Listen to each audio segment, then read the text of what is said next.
Democracy China! Human rights China! Freedom! China! Freedom! China! Freedom! China! Freedom! China! 逮捕习近平！逮捕习近平！审判习近平！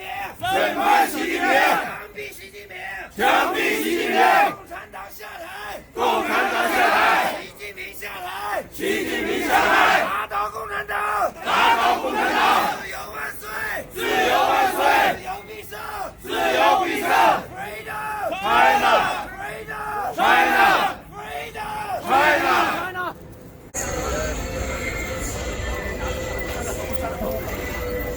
打倒共产党！打倒共产党！习近平是卖国贼！习近平是卖国贼！习近平是杀人犯！习近平是杀人犯！反击跨境镇压！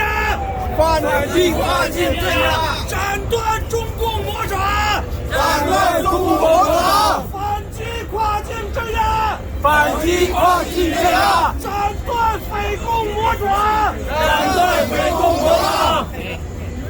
Hello, hello. Good morning, everybody. Good morning! Thank you all for being here. We got a lot of microphones here. Thank you all for braving the cold, although I'm from Wisconsin, so this is like summer weather for us. But what a great turnout. What an incredible collection of groups that we have here today.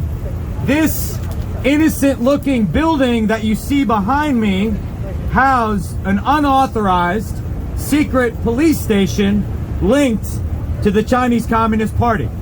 The nonprofit Safeguard Defenders discovered over 100 of these illegal police stations around the world, including at least 2 more on United States soil.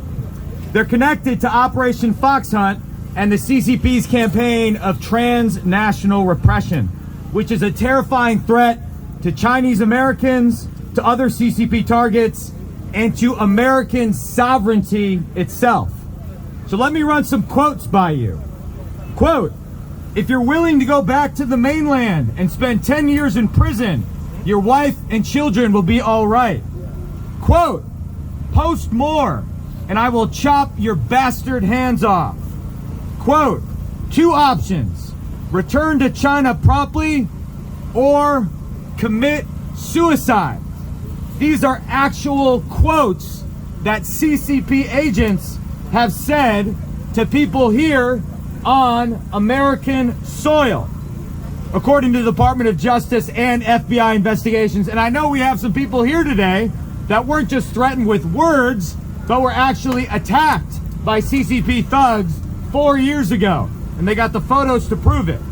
To say nothing of physical violence, surveillance of children, and imprisonment of family members that some American citizens have faced. One Chinese American citizen was even detained against her will in China for 8 months while she was pregnant. I've spoken to dozens of dissidents from China and human rights activists. It's rare to find someone who hasn't experienced at least some low-level form of digital harassment from CCP agents. And I'm sure many of you here today have experienced that. So I thank you for your bravery in coming out today.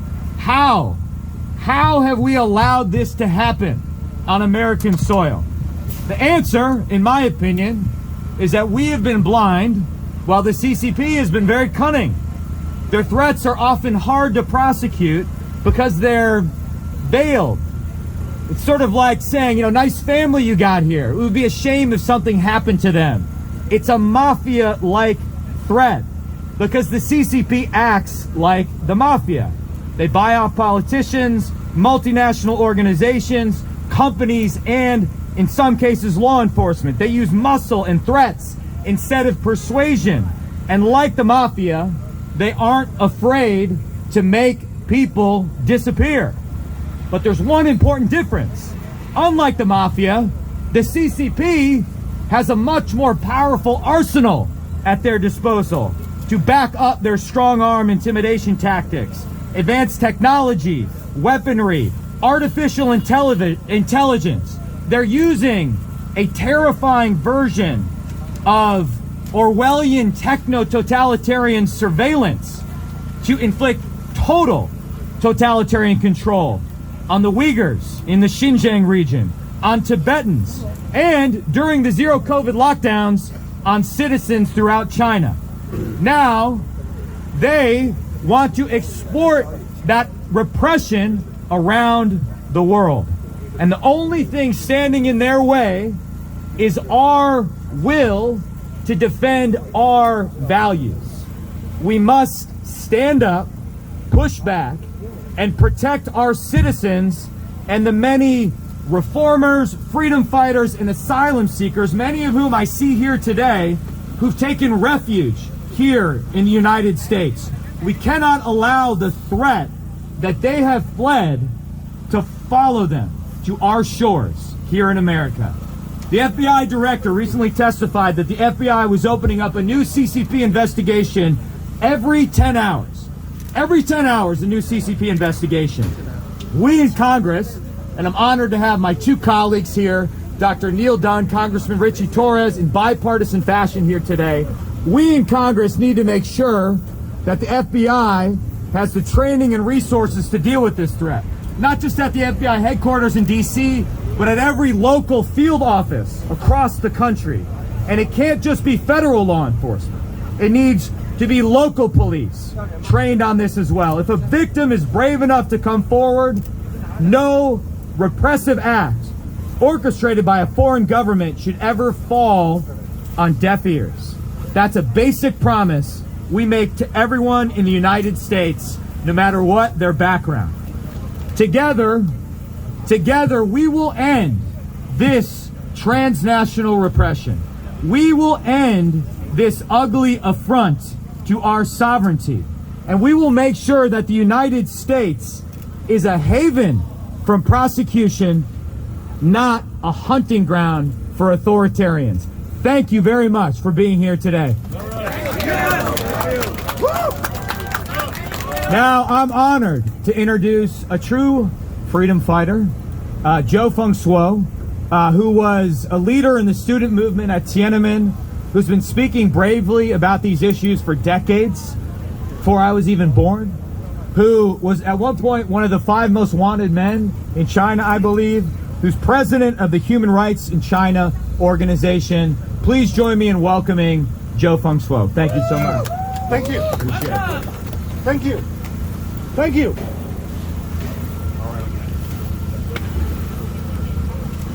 Thank you, Congressman Mike Gallagher. Thank you, Congressman Richie Torres. Thank you, Congressman Neil Dunn. We are honored to have you here. This is the first time that the Chinese dissident community feel that their grievance is heard by American public. You are representative of America. We are here because of you. Thank you.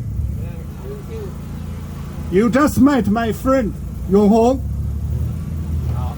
大家好，大家好。 He was a political prisoner in China, arrested twice for 2 years, simply calling for disclosure of the assets of government officials.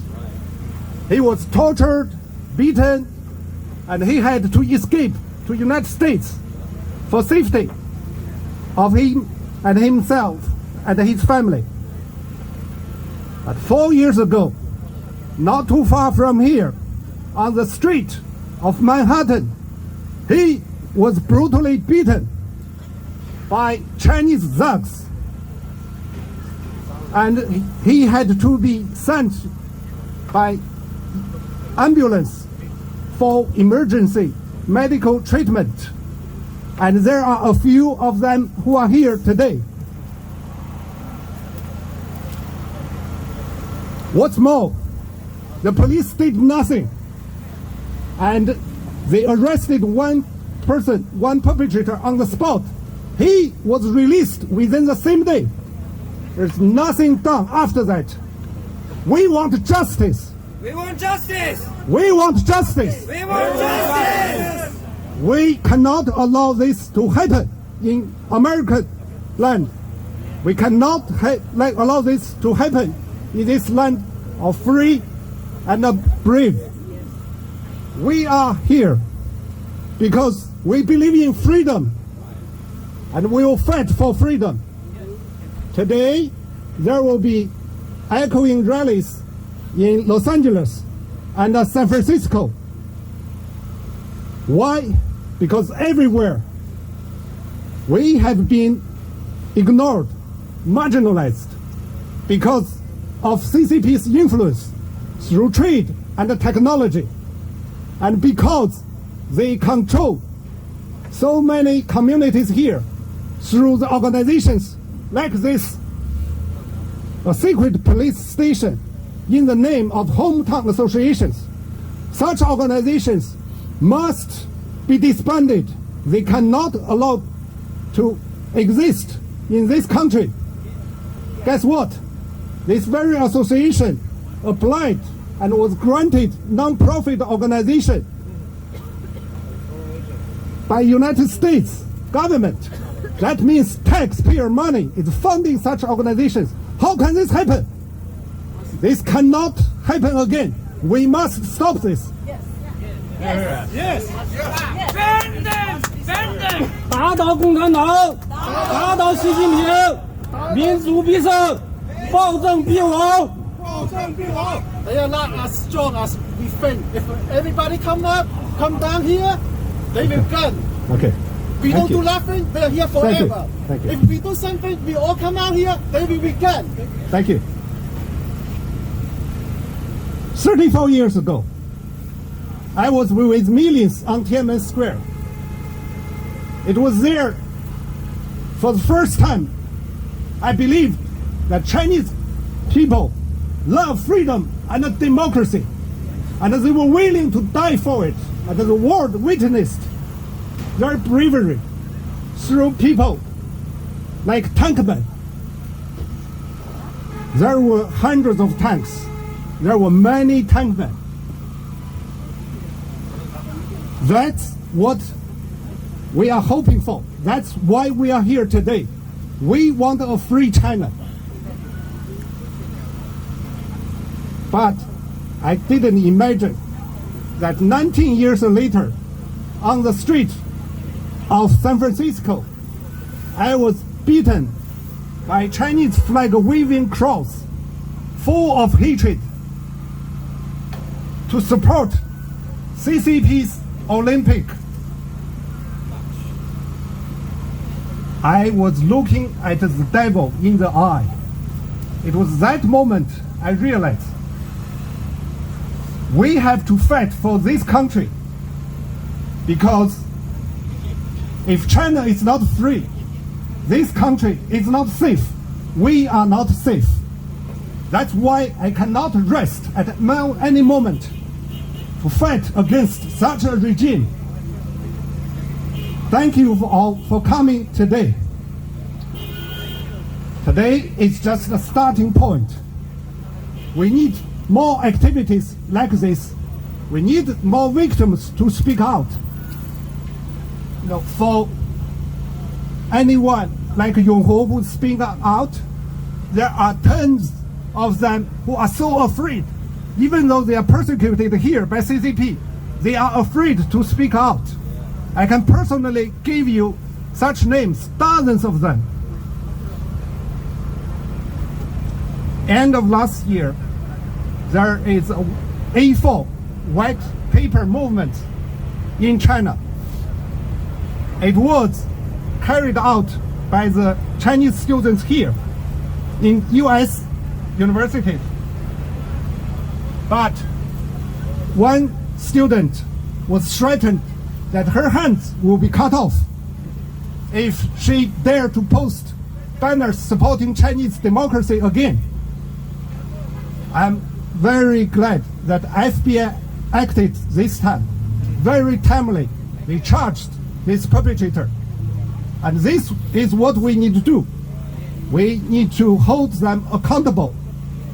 And there's another one at University of California, Berkeley. graduate students there, burned down a memorial to the people who died in the Urumqi fire of Uyghur families.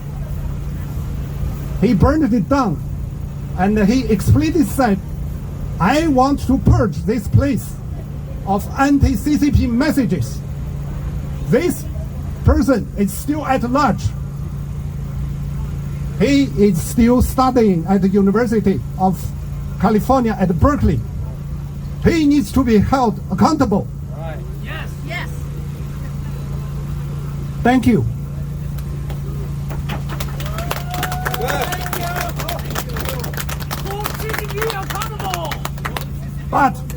But this is just part of the pervasive influence of CCP in United States. More importantly, through trade, investment, and technology, Wall Street, academia, research institute, they are all under the influence of CCP. We must stop this.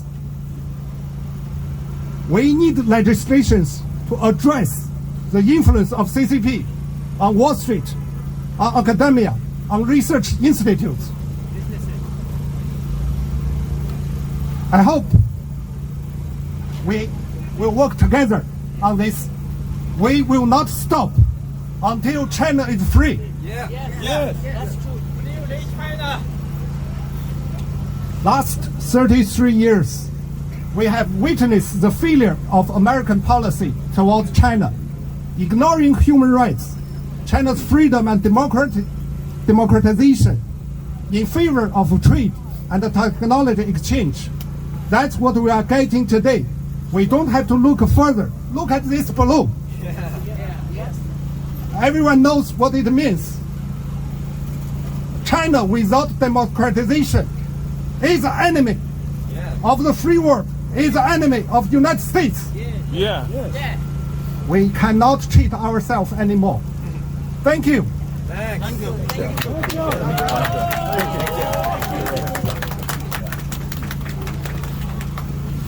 Stop CCP! Stop CCP!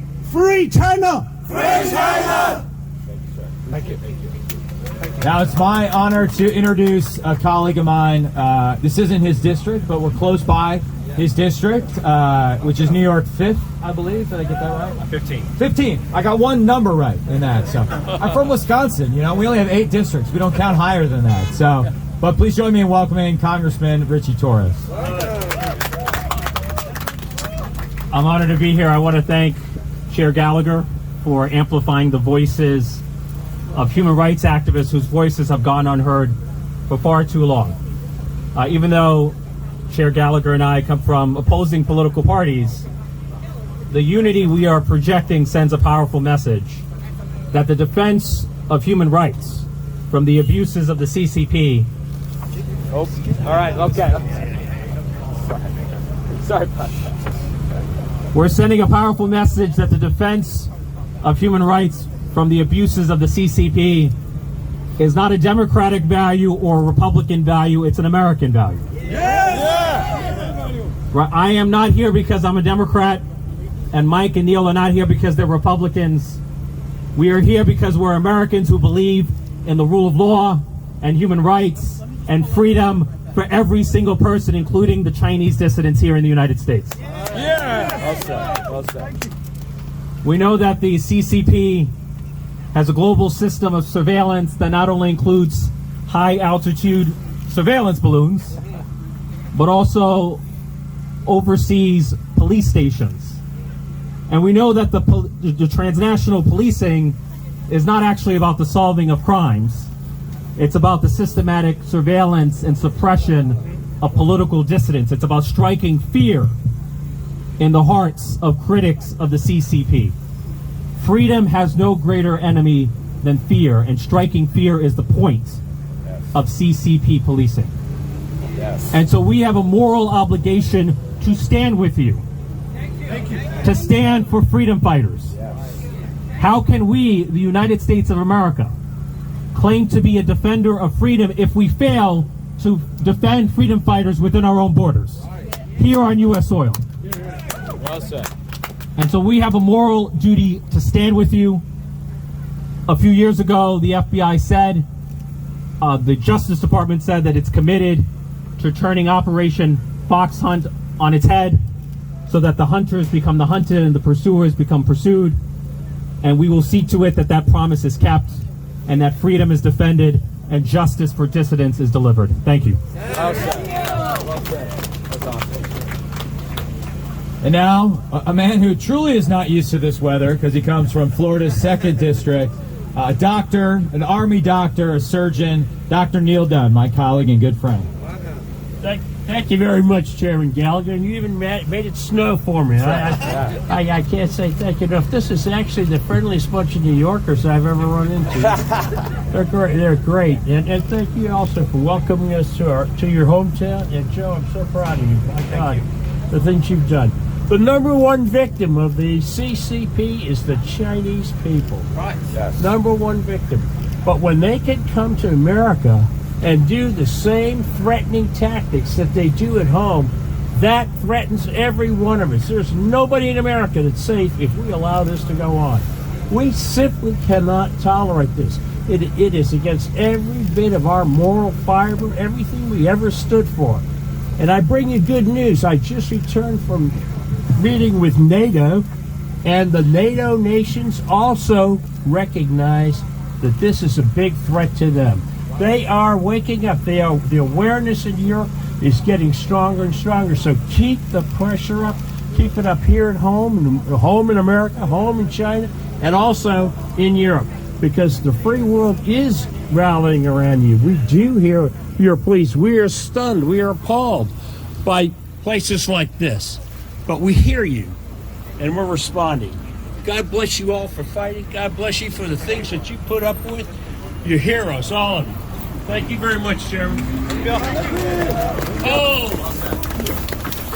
I like that sign that says, "Be free, don't be afraid." Be free, don't be afraid. My colleague Richie Torres talked about fear as an instrument the CCP uses. What the CCP fears more than anything else is its own people. That's what they fear. And I want to make clear that the Chinese people are not our enemy. The Chinese people are the primary victims of CCP repression. And we stand with them against such repression. And that is what today is all about. So thank you for being willing to come out today. Thank you for fighting for freedom. We all are in this together. This is a beautiful, beautiful event, and I hope it's the first of many. And I'd like to, since you're all getting used to the snow, you're always welcome to come visit me in Green Bay, Wisconsin. Just bring a warmer coat, okay? With that, I think we're happy to... Oh, of course, yeah, of course. And then we'll answer some questions, yeah. Let me introduce you.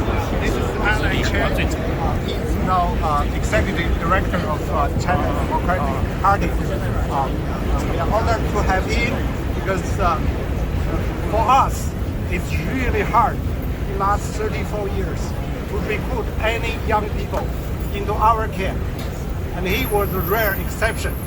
He graduated from Columbia with master's degree and JD from St. John's. I want to turn it. Okay, thank you, President Mike. I think it's not a coincidence, yes, that President Mike just visited Taiwan last week, right? And this is the first stop that he comes to United States, Chinatown, which has so many Chinese, and the first stop abroad trip he went to Taiwan. So the meaning is that for United States government to fight against the CCP, which is the totalitarian regime in human history, which is the strongest evil regime in humankind history, United States government needs to fight the CCP regime together with anyone who is brave enough to stand against Chinese government, whether it's from Taiwan, whether it's Chinese from here, or whether they are Uyghurs, Tibetans from anywhere. So we know that United States in the past 70 years have already successfully kept the peace across the Taiwan Strait. It's very good. But right now we understand that Xi Jinping has a bad idea on Taiwan. He wants to take over Taiwan. Actually, since Xi Jinping was sent to Fujian province in around 35 years ago, he already had this idea. Now he's the number one people in China. He wants to make this his personal dream to become true, that he will become the number one person in the world. We have seen that he wants. What's the Xi Jinping want? Xi Jinping wants. He is the number one of CCP. CCP becomes on top of Chinese people. Then CCP becomes CCP control China becomes number one country in the world. And for most of Chinese, almost any of Chinese, whether he is pro CCP or he's against CCP, he knows CCP's goal against United States is very clear that CCP regarded the United States as number one enemy for the past 70 years. I'm sad to say that for the past at least 50 years or 40 years, the United States government does not know this. Do not know that CCP regarded U.S. as the number one enemy, because CCP knows that he has a tyrannic country, he has a tyrannic regime, but the United States stand for the freedom in the past at least 100 years since the World War I, right? So it's very. I'm so glad to see that President Mike. Yes, Chairman Mike. Yes. I'm not old enough to be president. Okay, Chairman. I'm sorry. Yeah. I'm very happy to see that Chairman Mike makes the correct choice that CCP is enemy of the United States now. It's not the Chinese. Chinese is not the enemy of the United States. CCP is, and standing together with Chinese, United States government, United States people could take down CCP. Thank you.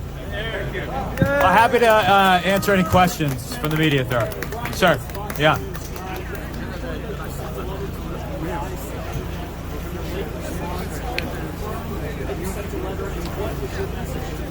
I did send a letter to the FBI, really not to slam them, but to request a briefing for the entire Select Committee on China to understand how they're dealing with the issue of transnational repression broadly and CCP police stations in particular.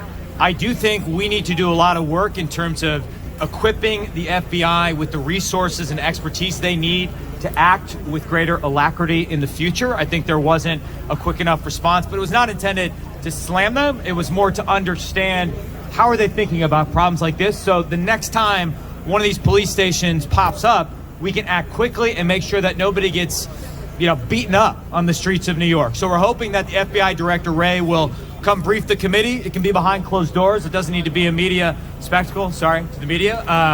But we just want to learn more, and we want to work productively with federal law enforcement and local law enforcement to defend American citizens and people that are living here in America from transnational repression. Yeah. Well, first, the concern about Hong Kong. If the American Chamber of Commerce is praising the rule of law in Hong Kong, in my opinion, I'm speaking just for myself, not the entire committee, they don't understand what's happening in Hong Kong. Because, of course, Xi Jinping eviscerated the rule of law in Hong Kong. And in so doing, and this was honestly one of the biggest takeaways from my recent trip to Taiwan, is they watched what happened in Hong Kong, and it has completely destroyed the idea of one country, two systems. That's a fiction that nobody believes anymore, such that even Xi Jinping's closest advisors, Wang Huning, foremost among them, is revising how they talk about one country, two systems, because they blew up that idea. So my hope is that the American Chamber in Hong Kong, business leaders everywhere, will understand what's going on and stand up for the rule of law, not praise the farce that is Xi Jinping's undermining of the rule of law.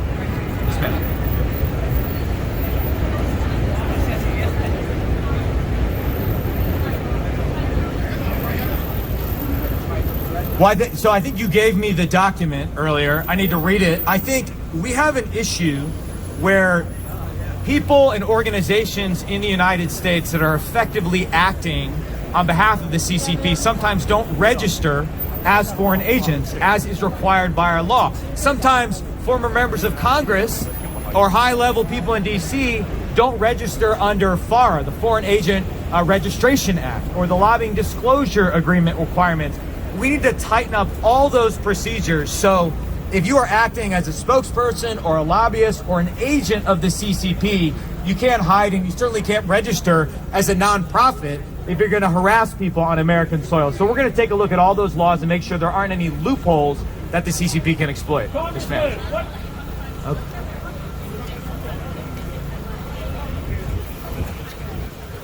So I did 4 days in Taiwan. I would say my biggest takeaways are, one, our friends in Taiwan are doing a lot of the right things, increasing their defense spending, extending conscription from 4 months to a year.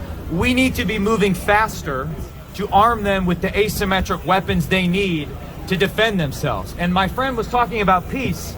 I agree. I think Xi Jinping's legacy issue is the reunification of Taiwan by force if necessary with the mainland. He's talked about it repeatedly. And if there's one lesson that we learned from Ukraine, it's that when dictators and authoritarians tell you they're going to do something, you might listen to that. So our best chance of preserving the peace, and that's what it's about.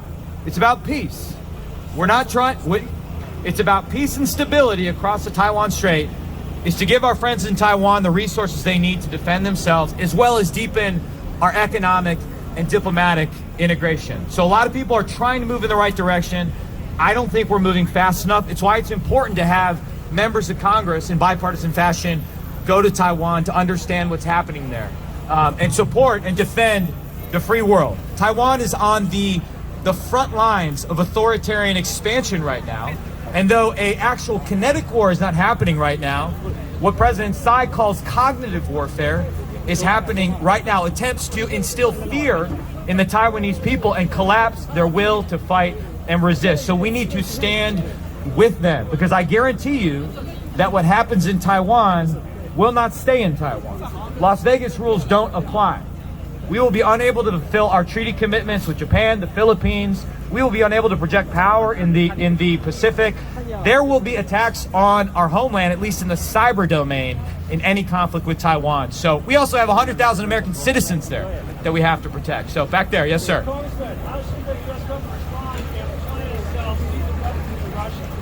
Well, there's some discussion about whether to declassify what's happening in terms of Chinese support to Russia. I think we should absolutely put it all in the public domain. I think one of the positive things the administration did during the initial parts of the invasion of Ukraine is really lean forward and declassifying information to show to the world what's going on. It's my opinion that increasingly Vladimir Putin is Xi Jinping's junior partner in a struggle against the West. Xi Jinping's able to buy cheap energy resources from Vladimir Putin right now. To separate these two problem sets, I think, would be a mistake. So we should expose it, number one. We should look at the full suite of sanctions we have available, if indeed they go forward. But perhaps the best thing we can do is to learn the right lessons from Ukraine. And the lesson, in my opinion, of Ukraine is that in order to preserve the peace, you need to put hard power in a dictator's path to make him think twice. If we want to avoid another catastrophic collapse of deterrence like we saw 1 year and a day ago in Ukraine, across the Taiwan Strait, that's the lesson we need to learn. Oh, yeah, sure.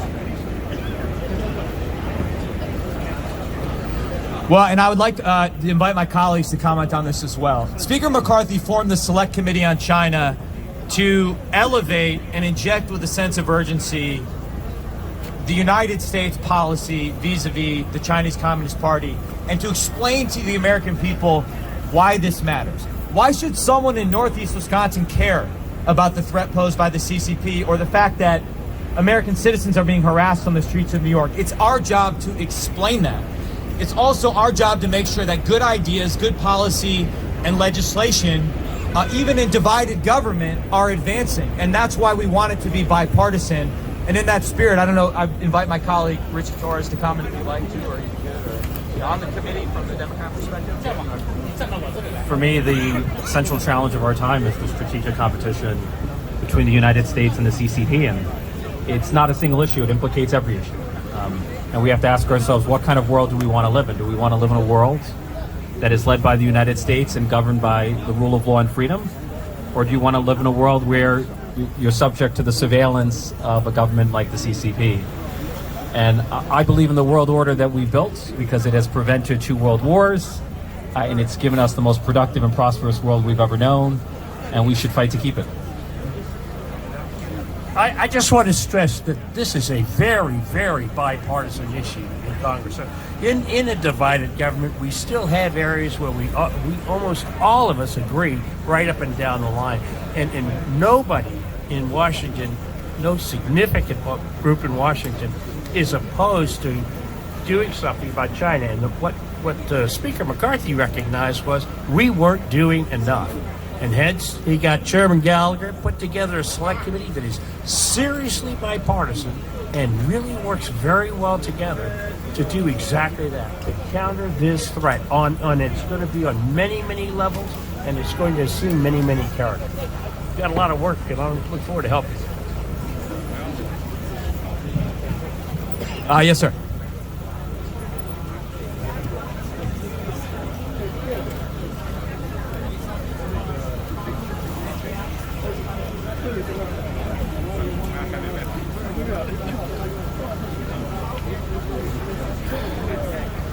Yeah.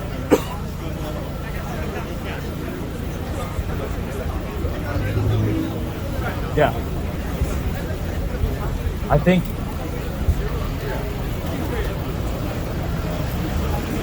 one, please let's talk after so I can get the details of the incident. I think it's up to us in Congress to conduct oversight of the executive branch. I'm on the Intel Committee as well. We do oversight of the FBI, so we want to make sure that we know the details of these cases and that we're productively pressuring the FBI to do their job. So you have my assurances that I'll raise it with Director Wray, and I think we can have a more productive path going forward. So thank you. Yes, sir. Any comments on Mayor Adams? There's thousands and thousands of people, many more than our own State Department, trying to undermine and subvert our democracy. Other questions? Yes, ma'am.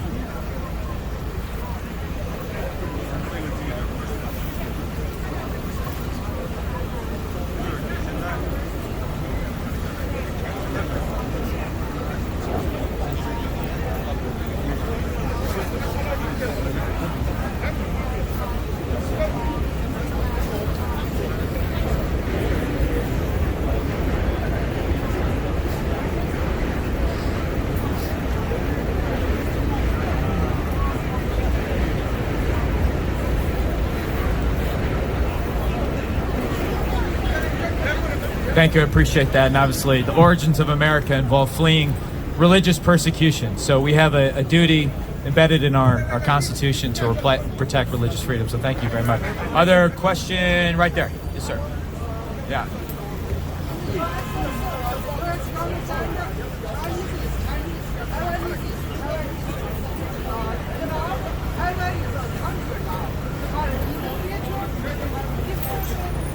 哎，你们俩应该到那边交易处那地方，你看着啊，我在这边可以给你照上相。交易处那边，不是交易处吗？你从那个方向过去。I'm not sure I understand the question. I apologize. Yeah, sure. 反正要等一会儿上去，你们往前挤挤，我给你照一下。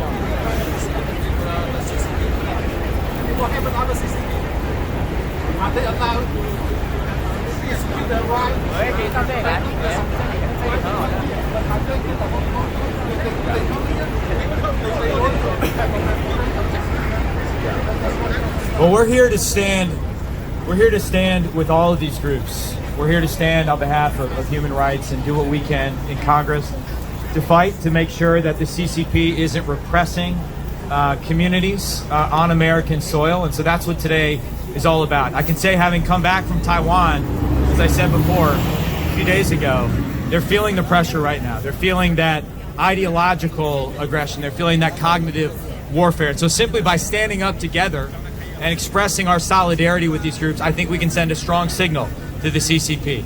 So that is what today is all about. I thank you all for being here. I think we maybe have time for one more question.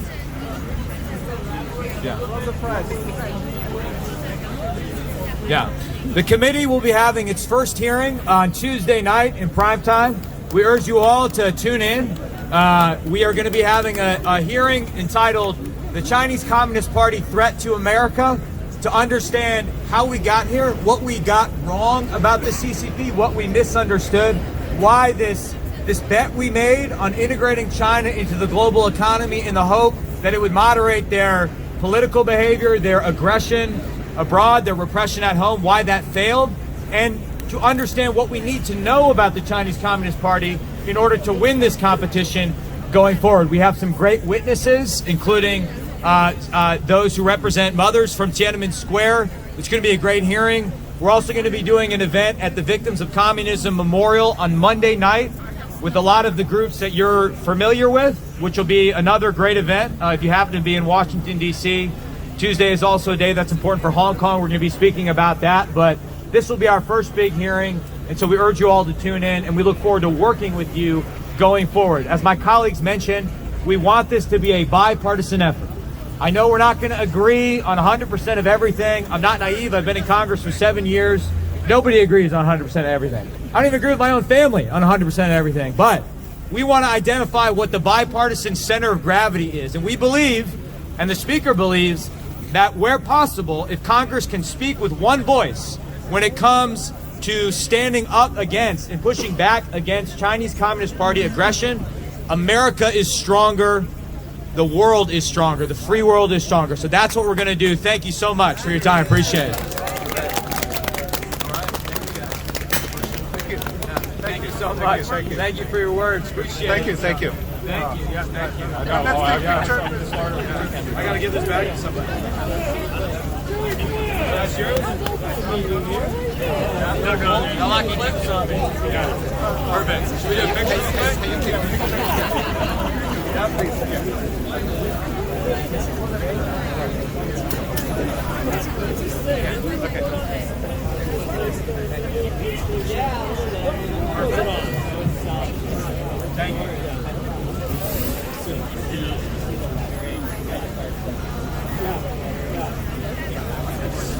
Thank you.